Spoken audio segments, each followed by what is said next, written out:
Fala pessoal, estamos aqui para mais uma questão do nosso preparatório TEOC dentro do assunto de tumores de cabeça e pescoço. E hoje a gente vai falar de um tópico específico em tumores de cabeça e pescoço, que são os carcinomas de nasofaringe.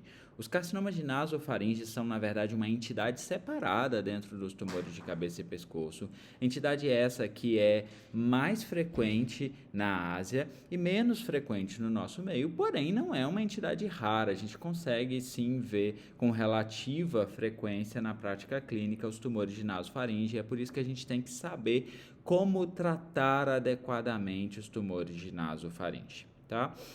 Então essa questão é uma questão que vai trazer para a gente um tumor de nasofaringe. A gente vai ter que aplicar o conhecimento de tratamento. Vamos ver. É um paciente jovem, de 28 anos, masculino, que tem um diagnóstico de um carcinoma indiferenciado de nasofaringe EBV positivo. Essa relação tem que estar clara na nossa mente, né? Os carcinomas de nasofaringe têm uma relação com a infecção pelo vírus da Epstein-Barr. E ele dá o estadiamento clínico desse paciente, é um T4N3M0. A gente não precisa saber com muitos detalhes o estadiamento dos tumores de nasofaringe, mas o que ele está querendo te dizer com T4N3M0 é o quê? É um tumor extremamente localmente avançado. Tá? Então, se você ficasse em dúvida, você saberia que esse é um tumor 3 ou 4A. No caso específico, ele é um 4A, porque ele é um T4, ou seja, ele invade as estruturas adjacentes à nasofaringe, e ele é um N3, ou seja, ele tem linfonodos com mais de 6 centímetros. Então, esse é um caso indiscutível de T4A, de estadiamento clínico 4A, e que a gente vai ter que propor, então, o tratamento definitivo para esses pacientes. Então, vamos rever aqui alguns conceitos sobre os carcinomas de nasofaringe. Primeira coisa, ele é endêmico no sul da China e tem um risco elevado no Sudeste Asiático, no Norte da África, no Oriente Médio e no Ártico. É importante que a gente tenha uma noção disso, porque isso pode ser cobrado numa questão da prova, por exemplo, de epidemiologia, tá? Por que provavelmente tem essa relação? Por causa da infecção pelo Epstein-Barr vírus, então a forma endêmica está relacionada ao Epstein-Barr vírus e é mais comum em homens e homens mais jovens.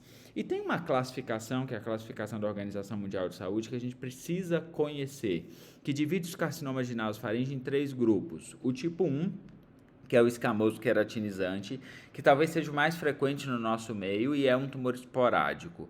O tipo 2, o não queratinizante diferenciado, e o tipo 3, que é o tumor indiferenciado, que está relacionado à infecção pelo Epstein-Barr vírus e que é o tumor na questão.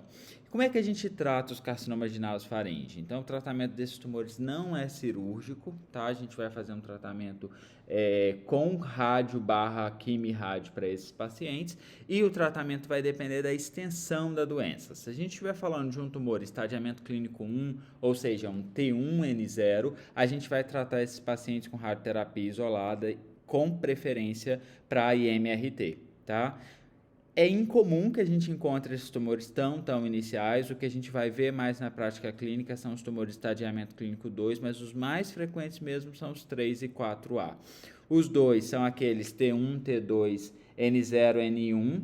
Esses pacientes vão ser tratados com regime de cisplatina semanal concomitante à rádio, num regime de quimi-rádio definitiva, e o mais frequente na prática clínica e na prova vão ser os tumores mais avançados, estadiamento clínico 3 e estadiamento clínico 4A. Esses pacientes são tratados com quimioterapia de indução, normalmente com a combinação de cisplatina com gemcitabina, seguido de cisplatina mais radioterapia, ou seja, quimio-radioterapia definitiva, e a gente pode discutir, existe um dado de capecitabina metronômica por 1 ano adjuvante para esses pacientes. Então, é um tratamento bastante completo. A gente faz quimio de indução, seguido de quimio-rádio definitiva, seguido de quimioterapia metronômica adjuvante, tá? Então, é um tumor de alto risco que precisa de um tratamento intensivo. Então, vamos para as alternativas.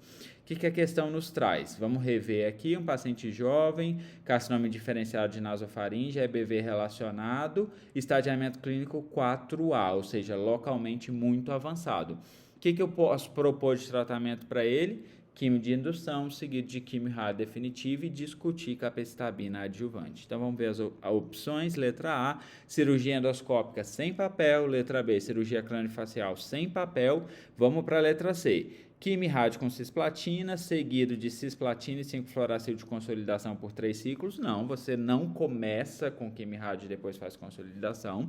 Letra D, quimio-radioterapia com cisplatina definitivo. Para esse paciente, a gente precisa de um pouco mais de tratamento. Então, se ele fosse um estadiamento clínico 2, eu poderia fazer isso. Mas para os estadiamentos clínicos 3 e 4A, eu faço indução seguido de quimio-radioterapia. Gabarito da questão, letra E, quimioterapia de indução seguida de quimio-radioterapia. Portanto, com essa questão, a gente consegue revisar um pouquinho do carcinoma de nasofaringe, esses conceitos elementares e entender um pouquinho mais sobre o tratamento dessa doença. Era isso que a gente tinha para discutir hoje. Um forte abraço e até a próxima.